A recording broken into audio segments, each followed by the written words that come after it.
Hello, je suis Léna, passionnée de bien-être, mieux vivre et spiritualité. J'ai créé ce podcast pour faire connaître au plus grand nombre des méthodes alternatives pour aller mieux, que ce soit physiquement ou mentalement.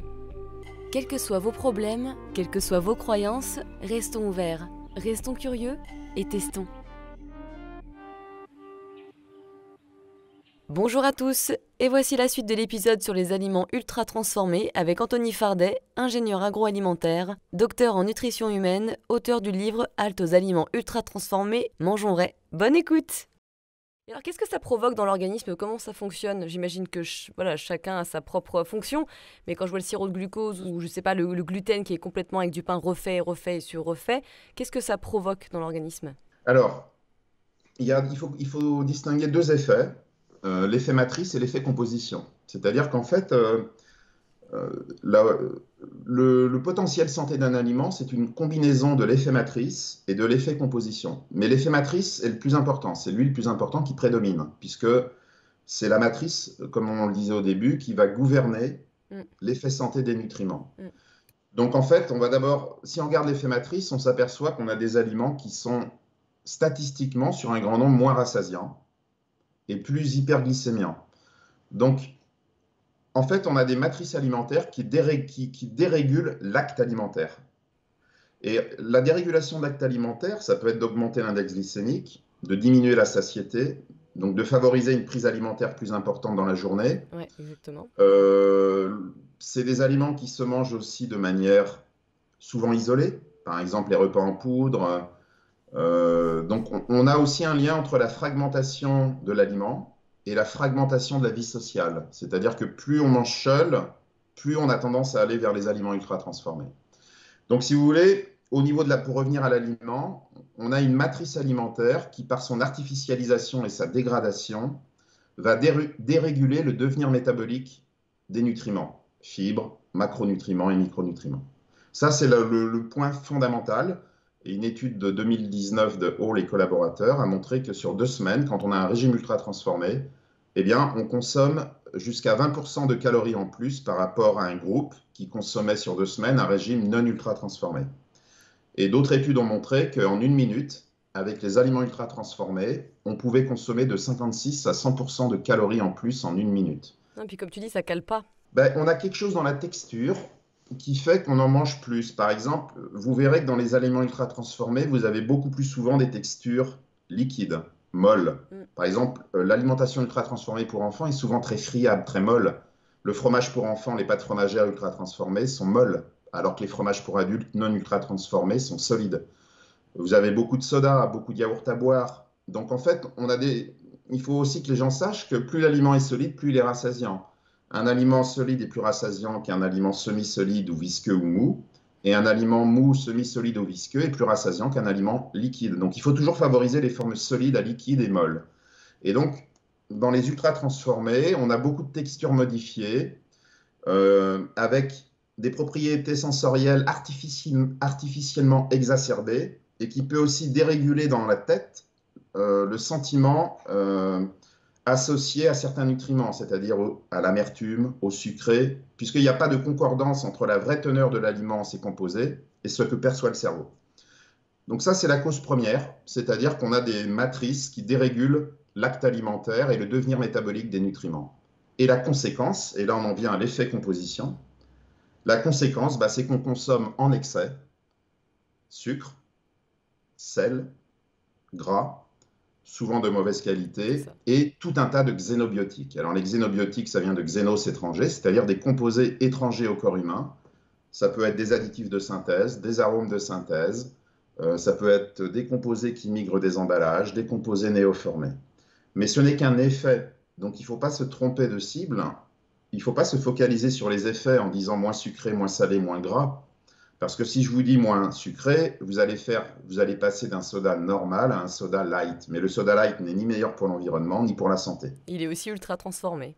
Et il est même plus ultra transformé que le soda normal, puisqu'il y a plus d'additifs, Mhm. avec les édulcorants. Ouais, ouais. Donc, si vous voulez, il ne faut pas raisonner par nutriments.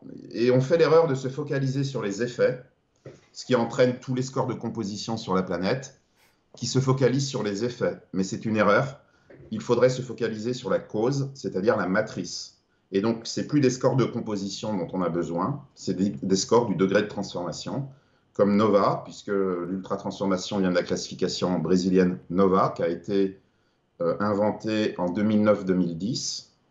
Et donc, pourquoi ces scores sont plus intéressants? Parce que, comme je vous l'ai dit, un aliment sain n'est pas un aliment équilibré nutritionnellement, mais un aliment qui a une matrice préservée. Et une matrice préservée, c'est le degré de transformation. Donc, en fait, il faudrait des scores sur la planète et dans les recommandations liées à la transformation et dire aux gens tout simplement réduisez drastiquement les aliments ultra transformés et allez vers des aliments matriciels à la matrice préservée, c'est-à-dire des aliments peu transformés, non transformés ou normalement transformés. Et ça, c'est la classification Nova hein, qu'on parle, c'est ça donc.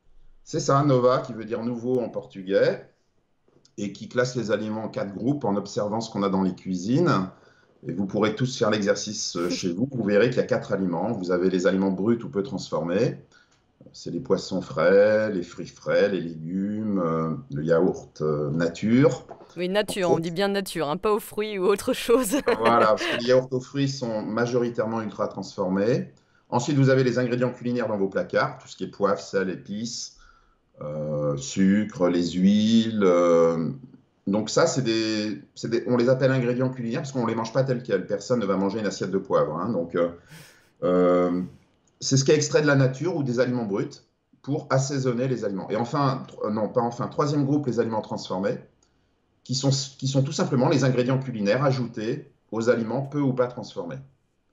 Donc, ça donne les aliments transformés. Donc, on va trouver les plats traditionnels, les plats des terroirs, et on va trouver à peu près un tiers des aliments industriels qui sont normalement transformés. Donc, ça montre que l'on peut manger industriel et de qualité. Comme par exemple du thon en boîte ou ce genre de choses? Ben, on va trouver des fromages, on peut trouver des fromages industriels qui ne sont pas ultra transformés.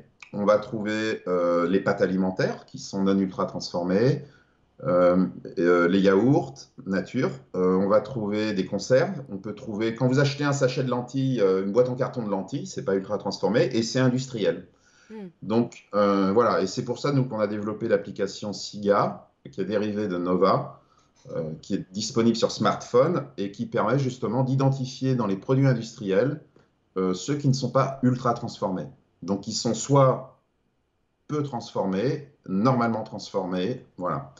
Et avec SIGA, on prend aussi en compte l'ajout de sucre, sel et gras, mais en seconde intention, pas en première intention. Attention. Parce qu'en fait, il faut commencer par choisir selon le degré de transformation. La nutrition et les nutriments viennent en seconde intention. C'est comme une hiérarchie, un arbre de décision. Il ne faut pas commencer avec les nutriments, il faut commencer avec le degré de transfo. Et en fait, pour terminer sur cette question, on peut dire que bien manger est très simple. Parce que vous voyez que les règles sont très simples. En fait, il faut d'abord séparer les aliments ultra transformés des vrais aliments. Et dans les vrais aliments, il y a 3 règles à retenir. C'est favoriser les aliments solides à liquide, donc un fruit entier, un jus de fruits, même s'il est pressé maison. Ça ne veut pas dire qu'il ne faut pas consommer de jus de fruits, ça veut dire que le jus de fruits doit plutôt être l'exception et le fruit entier la règle. Deuxième règle, favoriser les féculents complets à raffiner. Donc ça, tout ça est prouvé scientifiquement. Et troisième règle, ne pas avoir la main trop lourde sur l'ajout de sel, sucre et gras à la maison. Et vous verrez que ces 3 règles, plus le fait de séparer les vrais des faux aliments, sont toutes liées à l'effet matrice. Parce que solide, liquide, choisir solide par rapport à liquide, c'est la matrice. Céréales complètes et raffinées, c'est bien une modification de la matrice. Et le fait d'ajouter des ingrédients culinaires, c'est quand même des constituants sel, sucre et gras qui sont sans matrice, amatriciels. Ouais. Et voilà. Et ensuite, séparer les vrais des faux aliments, on est aussi dans la matrice, puisqu'on a vu que les aliments ultra transformés étaient des aliments aux matrices dégradées et artificialisées. Donc, vous voyez, on revient toujours à l'effet matrice. C'est vraiment lui qui est le garant de votre santé. Ouais, c'est bien, c'est très intéressant. Et c'est vrai qu'en entendant ça, c'est pas étonnant qu'il y ait de plus en plus de maladies chroniques. Et tu parles d'ailleurs de 3 autres raisons. Ah oui, alors il ne faut pas confondre non plus sédentarité et inactivité physique. En général, on peut être sédentaire et faire d'activité physique. Donc en fait, c'est plutôt l'augmentation de l'inactivité physique. C'est-à-dire, il y a des gens qui ne sont pas forcément sédentaires, mais qui peuvent avoir un haut niveau d'inactivité physique. Oui, bah parce que le sport, c'est la santé. Enfin, le sport, l'activité physique, c'est la santé. Cependant, c'est, comment dire, On dit souvent manger, bouger, c'est la santé, mais c'est un slogan qui a été récupéré par les multinationales pour faire croire aux gens que quelles que soient les calories ingérées, si vous bougez, tout ira bien. Et Ouais. c'est pas vrai. Mm. Vous voyez, par exemple, vous remarquerez que dans les slogans publicitaires, manger, bouger, c'est la santé, c'est toujours pour des aliments ultra transformés dans la plupart des cas. Ouais, ouais, tous les gâteaux, les 4 heures. Donc, en fait, c'est dangereux parce que ça laisse à penser qu'il y a une équation linéaire entre manger et bouger et que toutes les calories se valent. Vous voyez? Et donc, en fait, quand il y a ce slogan en bas de l'aliment, les gens peuvent se dire, bah, finalement, si je bouge, je peux bien manger cet aliment. Mais si vous mangez 100% ultra transformés, des aliments aux qualités matricielles dégradées, vous pourrez bien bouger, ce ne sera pas le top. Et avoir quand même un diabète ou quelque chose qui se prépare en fond. Voilà, si vous mangez de la junk food tous les jours et que vous vous dites, si je fais du sport, ça va aller, non, ça ne marche pas comme ça. Il n'y a pas d'équation linéaire. Toutes les calories ne se valent pas. La qualité calorie compte, et donc 500 kilocalories d'aliments ultra transformés n'ont pas le même effet sur la santé que 500 kilocalories d'aliments peu transformés. Donc ça, c'est très important, la qualité calorique. Et donc, certes, il faut bouger, mais il faut aussi tenir compte de la qualité de ce que l'on met dans l'organisme. Parce que n'oublions pas que si l'on peut bouger, c'est d'abord une conséquence de ce que l'on met dans l'organisme. Donc le point de départ, c'est quand même d'abord ce qu'on met dans l'organisme. L'activité physique, c'est ce qui va sortir de l'organisme en termes de calories brûlées. Donc il faut quand même pas se tromper de cible. Et donc il faut à la fois bien manger et à la fois faire de l'activité physique. Et puis après, il y a la pollution environnementale avec plein de xénobiotiques qui sont des composés étrangers au corps humain. Ça peut être des pesticides, Des perturbateurs endocriniens. ça peut être plein de composés. Alors je ne suis pas spécialiste de toxicologie, mais dont certains peuvent être des perturbateurs endocriniens et qui peuvent aussi contribuer à leur manière. Mais là, il faudrait que vous interviewez un endocrinologue, parce que ce n'est pas mon domaine, mais on sait que certains perturbateurs endocriniens peuvent aussi contribuer aux maladies chroniques. Après, il y a évidemment l'alcool et le tabagisme, et je crois que les gens sont bien au courant des méfaits de l'alcool et du tabac. Et il y a aussi l'approche réductionniste, et ça, je voudrais que tu nous en parles parce que je trouve ça hyper intéressant. Il y a une logique qui est vraiment curative, mais pas préventive, et c'est vraiment ton combat, quoi. Oui, c'est-à-dire qu'en fait, oui, le cœur du problème, c'est le réductionnisme et l'holisme. C'est-à-dire que si on veut aujourd'hui, si vous voulez, l'approche holistique de la santé, c'est le préventif. Le préventif doit, en préventif, la connaissance des nutriments et les nutriments ne sert pas à grand-chose. En préventif, ce qui compte, c'est les règles que je vous ai dit toutes bêtes, c'est-à-dire la qualité des calories. Il faut revenir à l'aliment. Par contre, donc une approche holistique, parce que l'effet matrice de l'aliment, c'est l'approche holistique de l'aliment, c'est considérer l'aliment dans sa complexité. Par contre, en curatif, l'approche par nutriment ou réductionniste peut se concevoir, c'est-à-dire, par exemple, il y a des aliments ultra transformés qui peuvent être utilisés en nutrition clinique. Par exemple, la nutrition entérale, parentérale, les compléments nutritionnels oraux, des gens qui peuvent plus mastiquer, des gens qui ont des sérieux problèmes digestifs, de digestion. C'est-à-dire en fait des problèmes où l'organisme n'est plus capable de traiter les matrices. Ouais. Donc comme il n'est plus capable de traiter les matrices, l'approche par nutriments, là, peut devenir bénéfique. Donc le réductionnisme nutritionnel et l'approche nutricentrée peut trouver un rôle dans le clinique et le curatif. Mais l'erreur qu'on fait, c'est qu'on l'utilise dans le préventif. Et là, ça ne sert à rien, ça ne fait que générer de la confusion. Oui, riche en vitamine C ou ce genre de choses. Voilà, comme Ouais. on le voit avec les scores de composition, et qui laisse à croire aux gens une idée fausse, c'est que si vous avez tous les nutriments, vous allez être en bonne santé. Non, c'est la qualité matricielle dans lesquelles sont insérés les nutriments qui compte. Donc si vous prenez des repas en poudre avec tous les minéraux et tous les vitamines, il faut surtout éviter, ce sont des produits ultra, ultra, ultra transformés. Et donc les scores de composition ne permettent pas d'échapper à ces travers, et donc il faut revenir à la liste des ingrédients et non la composition. Et donc c'est pour ça qu'il faut absolument des scores de transformation sur toute la planète. C'est les seuls scores qui sont intéressants pour la santé humaine et qui sont aussi liés à l'environnement, parce que comme je le disais tout à l'heure, les aliments ultra transformés, lorsqu'ils sont globalisés, sont associés à des systèmes alimentaires dégradés. Donc oui, le réductionnisme doit exister et on a besoin des deux approches. Mais pour résumer, le réductionnisme est plutôt associé à la nutrition clinique et curative, alors que l'approche holistique est plutôt associée cette fois-ci à l'alimentation préventive pour que les gens restent en bonne santé le plus longtemps possible. Voilà. Et là, tu parles du holisme. L'holisme, qui vient du grec holos, qui veut dire entier, c'est-à-dire prendre un système dans sa globalité, sa complexité, donc hologramme, hein, qui est une image entière dans sa complexité. C'est un néologisme qui a été inventé il y a plus d'un siècle, je ne me rappelle plus par qui, je crois que par un néerlandais. Mais si vous voulez, l'approche holistique, avant qu'elle soit appelée comme ça, existe depuis très longtemps en fait. Hein. On retrouve l'approche holistique dans toutes les philosophies orientales, hein, les spiritualités orientales, qui reconnaissent naturellement l'interdépendance, ils disent des phénomènes, on pourrait dire des parties d'un système, c'est-à-dire que tout est lié en fait.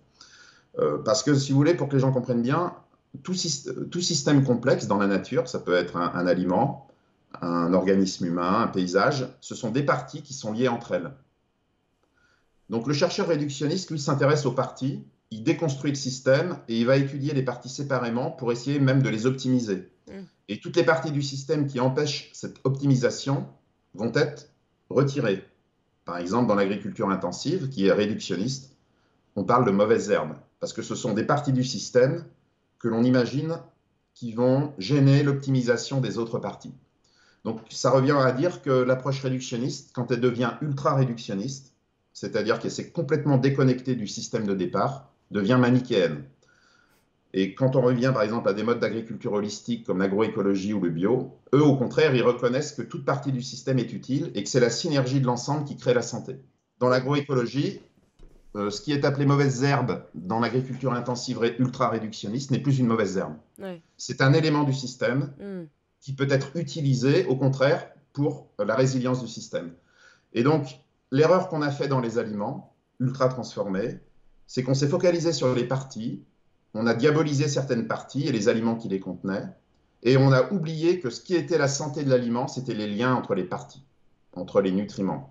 Donc la santé humaine et les maladies chroniques ne sont pas un problème de parties et de nutriments, mais un problème de dégradation des liens qui unissent les nutriments dans l'aliment. Donc on a cassé les liens, on a réassemblé, comme il n'y avait pas de liens, on a mis des texturants et des liants, justement, dans liant il y a lien, pour recréer des liens, mais des liens artificiels, que l'organisme ne sait pas reconnaître, ne connaît pas. Oui, comme par exemple le pain de mie complet, c'est ça, toute la décomposition que tu rassembles ensuite après. C'est du reconstitué. Ouais. Exactement, c'est un très bon exemple d'aliments ultra transformés, reconstitués. Donc ne vous laissez pas avoir par blé complet, ne vous laissez pas avoir par enrichi en minéraux, vitamines, allégé en sucre, en gras, sans gluten, etc. Même bio, vous avez beaucoup d'ultra transformations ou même les substituts de viande qui sont de la chimie comestible et qui sont ultra transformés malgré des très bons scores de composition. C'est ça, exactement. Mais c'est pour ça qu'il faut une éducation là-dessus. Hein. C'est hyper important en préventif. Voilà, pas si au score de composition, parce que je rappelle que dans les produits industriels représentatifs de l'offre en grande surface en France, 57% des Nutri-Score AB sont ultra transformés. Voilà. Donc, si vous voulez, il faut... Je le répète, aucun aliment n'est équilibré nutritionnellement. Ce qui compte, c'est d'abord la qualité matricielle. Et la qualité matricielle, malheureusement, enfin pas malheureusement, mais le seul moyen de l'évaluer pour le consommateur, c'est de regarder la liste des ingrédients. C'est eux qui vont être le meilleur indicateur de la qualité matricielle de l'aliment. Est-ce qu'il y a beaucoup de vrais aliments, d'ingrédients nobles, ou est-ce que vous avez beaucoup de marqueurs d'ultra-transformation? Et donc, l'application SIGA qu'on a développée sert à ça. Donc en fait, pour revenir sur le lien, et l'approche holistique reconnaît que ce qui importe, c'est le lien. Et donc le chercheur holistique, donc moi je suis plutôt un chercheur holistique, moi je m'intéresse plutôt au lien, c'est-à-dire à reconstituer les pièces du puzzle, à retrouver les liens perdus entre les parties d'un système. Et donc je me suis intéressé à reconstituer les liens perdus dans l'aliment, ce qui m'a amené à l'effet matrice, et pour l'alimentation, ce qui m'a amené à la règle des 3V pour vrai végétal varié, c'est-à-dire réunir les données, recréer du lien pour retrouver finalement ce qui était une alimentation préventive durable pour la santé globale. Et quand on adopte cette approche plus holistique, on s'aperçoit que bien manger pour soi et la planète est d'une simplicité enfantine.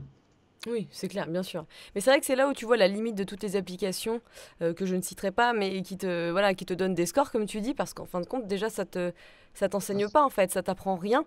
Tu comptes sur une application et comme tu dis, la moitié sont ultra transformées. Et de toute façon, c'est pas compliqué d'apprendre à lire sur les étiquettes. À partir du moment où déjà il y a 10 lignes d'ingrédients, c'est que c'est mauvais signe. Il n'y a pas besoin de comprendre tous ces aliments-là, tu vois ce que je veux dire aussi. Oui, les gens peuvent retenir un chiffre qu'on a calculé sur plus de 25 000 aliments. représentatif de l'offre en grande et moyenne surface. Donc c'est SIGA qui a fait ce travail.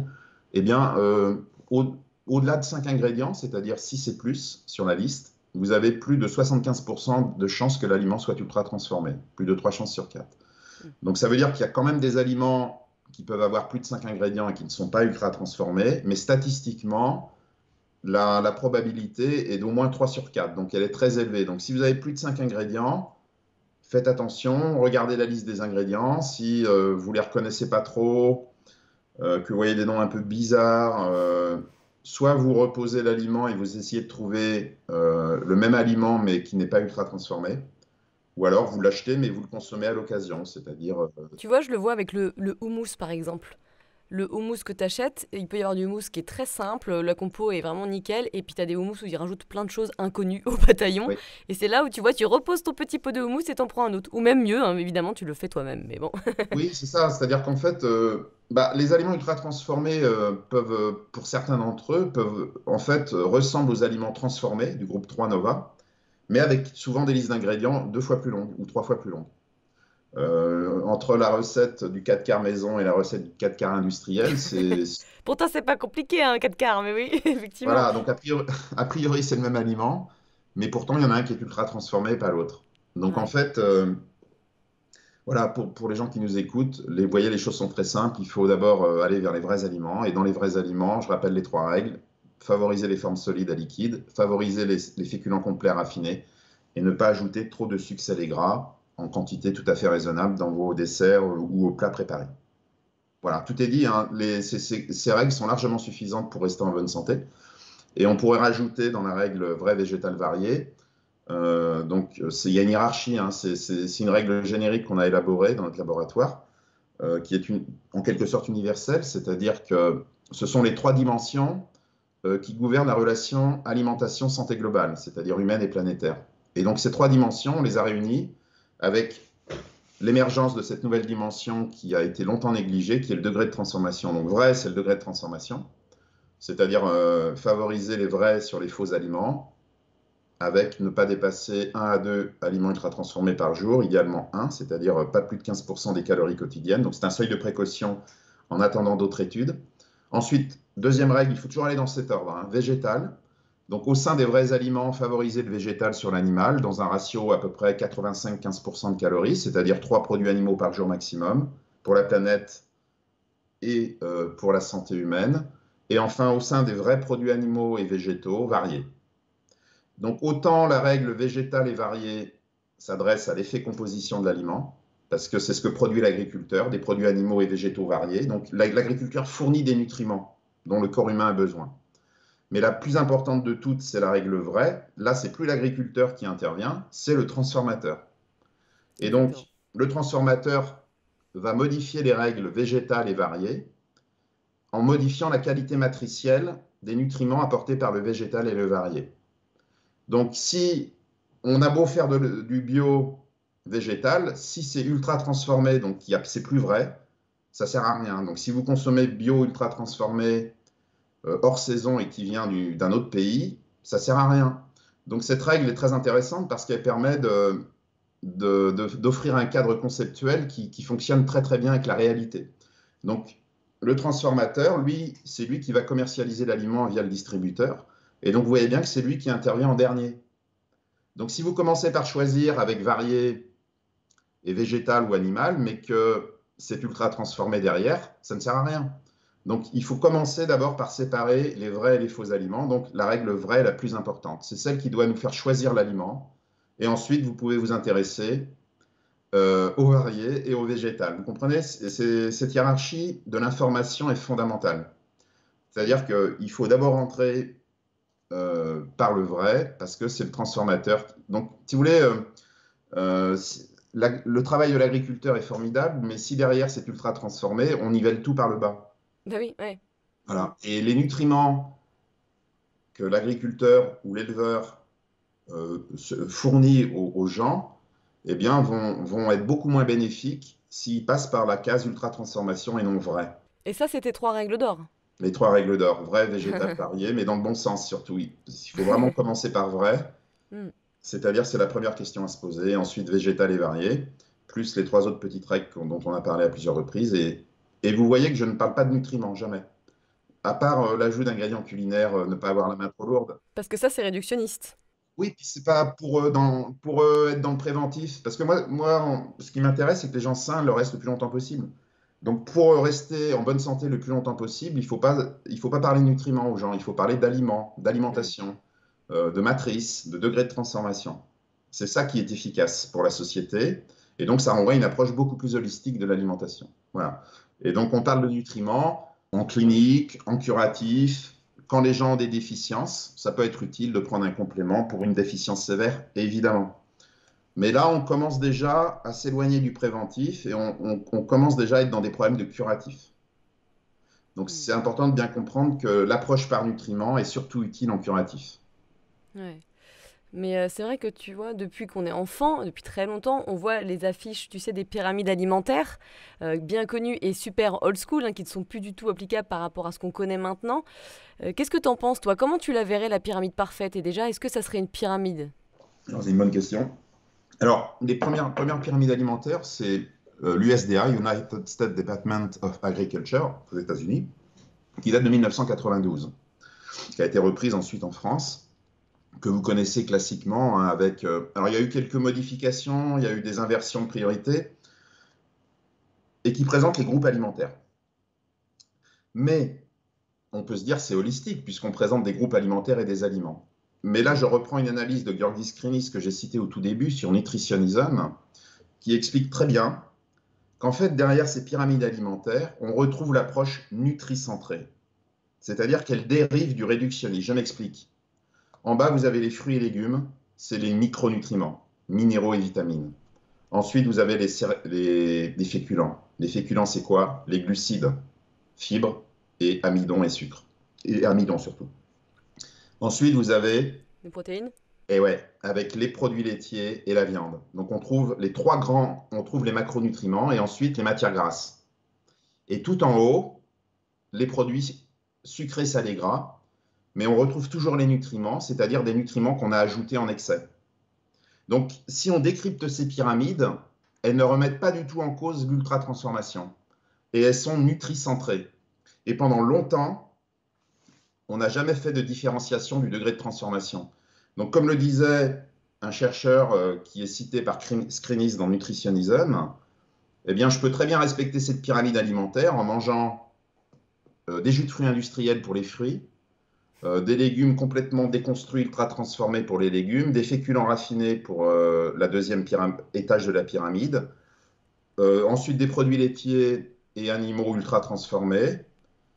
Je respecte la pyramide, mais je vais tomber malade chronique. Donc en fait, il Ouais. faut abandonner ces pyramides qui laissent croire, parce qu'en fait, le problème n'est pas les groupes d'aliments.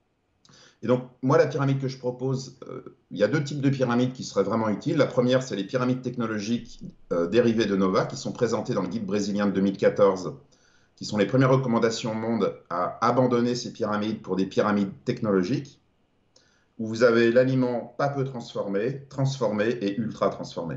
Hmm. Voilà, et ça, les jeunes, ils comprennent bien. On leur dit, vous voyez, vous avez un même aliment, mais plus on va vers ultra transformé, plus sa qualité matricielle est dégradée. Ou alors il est Exactement. artificialisé. Et moi, ce que je prône aussi, c'est une pyramide qui serait la pyramide des 3 V, avec en haut le vrai. Donc dire aux gens tout simplement, allez vers les vrais aliments. Ensuite, végétal. Et ensuite, varié. Et on pourrait rajouter les 3 sous-règles, forme solide à liquide, féculent complet à raffiner, et pas avoir la main trop lourde sur les ingrédients. Voilà. Avec cette hiérarchie de l'information, je pense qu'on a la meilleure pyramide qui s'adresse à la société au grand public, la plus impactante, et qui est associée à la durabilité et à la santé globale. Donc Ouais. moi, c'est ça que je souhaiterais, c'est des pyramides technologiques ou une pyramide 3V. Ouais. Et je me demandais pourquoi la France, elle réglemente pas plus tous ses produits. Alors, il y a tous les lobbies, bien sûr, mais est-ce que ça évolue? Est-ce que tu vois, toi, de ton côté, qu'il y a quelque chose qui change? Parce que maintenant, on joue beaucoup sur le bio, mais ça veut pas dire justement que ça soit sain quand même. Tu trouves du sirop de glucose dans le Ah bio, tu trouves d'autres choses, voilà. non, non, alors c'est une étude qu'on a publiée il y a un mois avec SIGA sur l'ultra-transformation dans le bio. Donc à peu près 50% des produits bio industriels sont ultra-transformés, un sur deux. Alors deux choses à retenir pour les aliments bio ultra-transformés, c'est que il y a 48 additifs au lieu des 339. Ouais. Donc, vous vous rappelez les 4 marqueurs d'ultra-transformation? Il y avait additifs, arômes, ingrédients ultra-transformés et traitements technologiques. Alors certes, les additifs sont réduits à 48, donc, mais il reste les 3 autres marqueurs d'ultra-transformation. Et ceux-là, ils sont pas du tout il n'y a pas de législation. Donc on va retrouver de la cuisson-extrusion et du soufflage, on va retrouver les arômes et tous les sucres, protéines, lipides et fibres ultra-transformés. C'est ce qui fait qu'on a 50% d'aliments bio ultra-industriels qui sont ultra-transformés. Par contre, ce qu'on a calculé, c'est que par rapport aux aliments conventionnels, on a 2 fois plus d'aliments bio ultra-transformés qui ne contiennent qu'un seul marqueur d'ultra-transformation. 23%, alors qu'en 12%, alors qu'en conventionnel, non, excusez-moi, je me reprends, 23% dans le bio qui n'ont qu'un marqueur d'ultra-transformation, alors que dans le conventionnel, il n'y en a que 12%. Donc ça veut dire que dans le conventionnel, on a beaucoup plus d'aliments ultra-transformés qui ont plus d'un seul marqueur d'ultra-transformation. Voilà. Ça, c'est des choses à retenir, mais le bio n'échappe pas à l'ultra-transformation, évidemment. Ouais, ouais. Et je me demandais, toi, personnellement, comment l'écriture de ce livre et puis travailler là-dessus pendant de nombreuses années, ça t'a transformé, justement, sur ton quotidien et sur la nutrition que tu as? Oui, j'essaye, j'applique les règles, c'est-à-dire que c'est vrai que avant que je m'éveille au phénomène de l'ultra-transformation vers 2013-2012, c'est vrai que je n'avais pas pris conscience de tout ça. Donc effectivement, maintenant, je suis très attentif si le produit est ultra transformé ou pas. Moi, en gros, j'essaye, même si j'y arrive pas tous les jours, de tendre vers la règle des 3 V, c'est-à-dire vrai, végétal, varié, si possible bio, local et de saison. Donc ça veut dire que j'ai végétalisé davantage mon assiette, que j'ai réduit les ultra transformés et que j'essaye de varier davantage. Alors j'essaye. L'idée, c'est pas de culpabiliser les gens et de leur dire vous devez manger 3 V. L'idée, c'est plutôt de dire aux gens on vous donne 3 axes directionnels pour essayer d'y tendre, c'est-à-dire de végétaliser un peu plus, de varier un peu plus et de réduire les ultra-transformés. Vous voyez, c'est pas très compliqué. Il n'y a pas besoin de calculette. Si vous allez dans cette direction, vous allez faire du bien à la planète et à votre santé. Ouais. Et alors du coup, oui, par rapport à la question d'avant sur la France, je pense que dans tous les cas, c'est moins pire qu'aux États-Unis, mais bon, on est quand même pas mal. Donc ma question, c'était pourquoi la France, elle réglemente pas plus tous Ah ses oui, produits?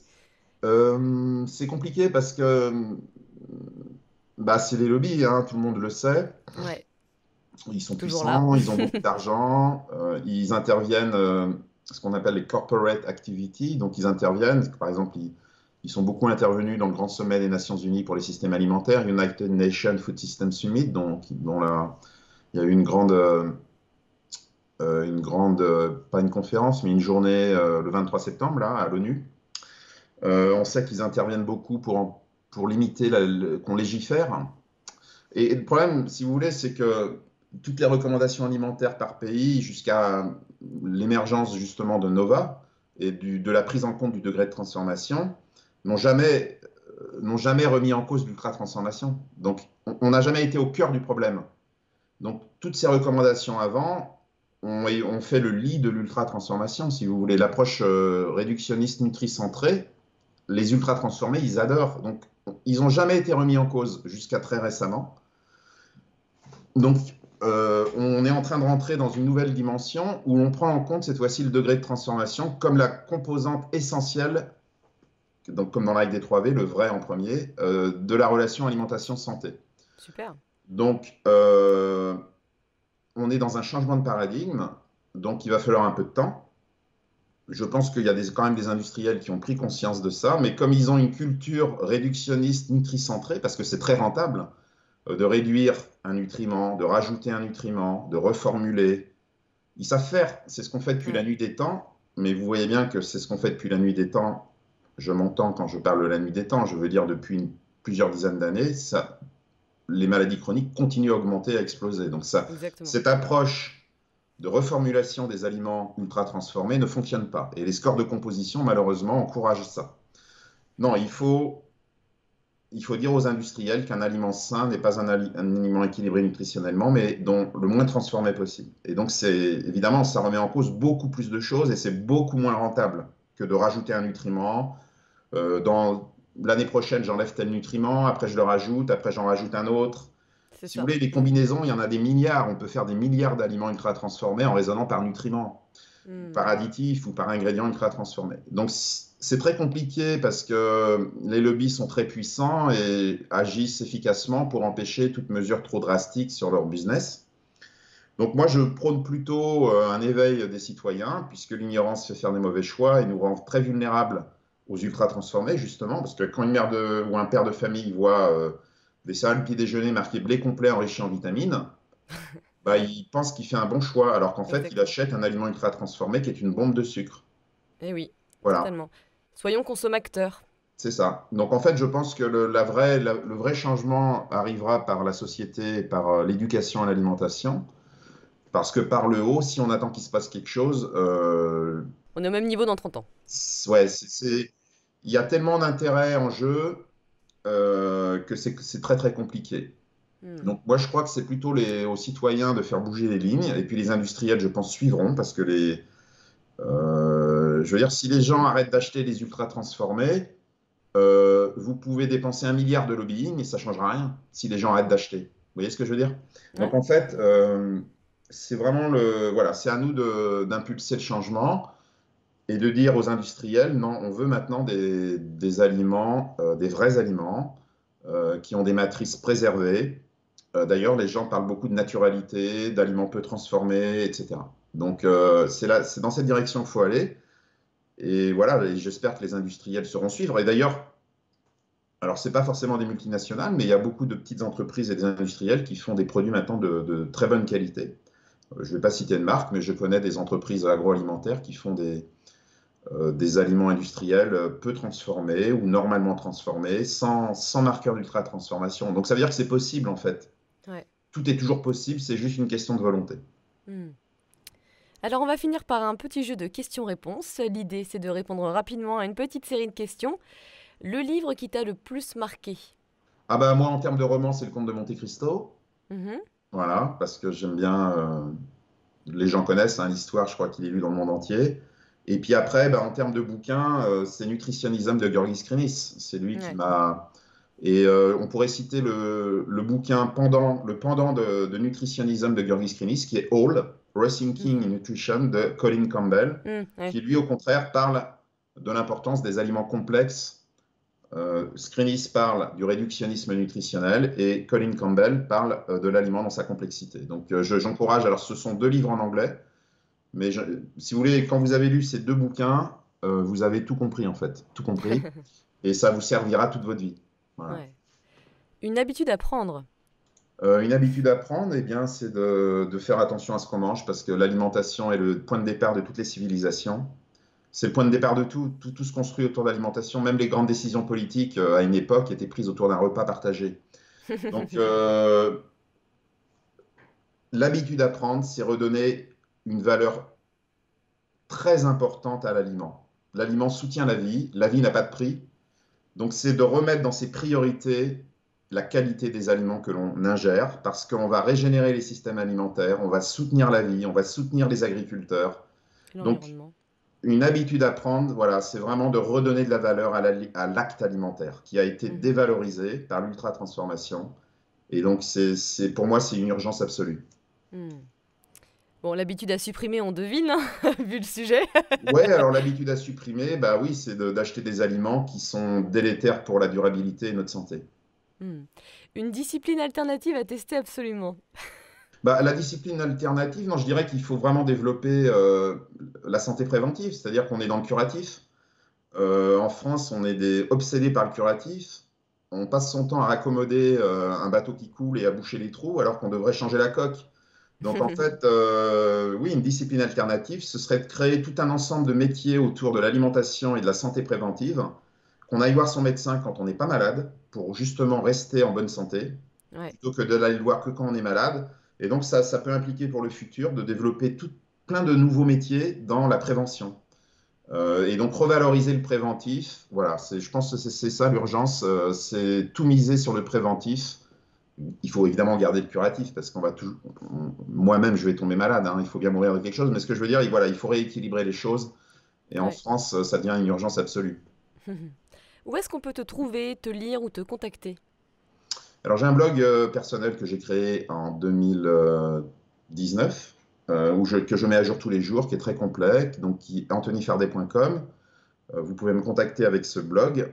Vous aurez toutes mes vidéos, toutes les émissions TV auxquelles j'ai participé, tous mes articles, des points clés pour bien manger, plein d'articles à télécharger. Donc, je le mets à jour tous les jours. Et donc, vous pourrez trouver tous les outils et télécharger plein d'outils. J'ai participé à des fiches pratiques pour la règle des 3V, par exemple, avec l'association Women Engaged for a Common Future.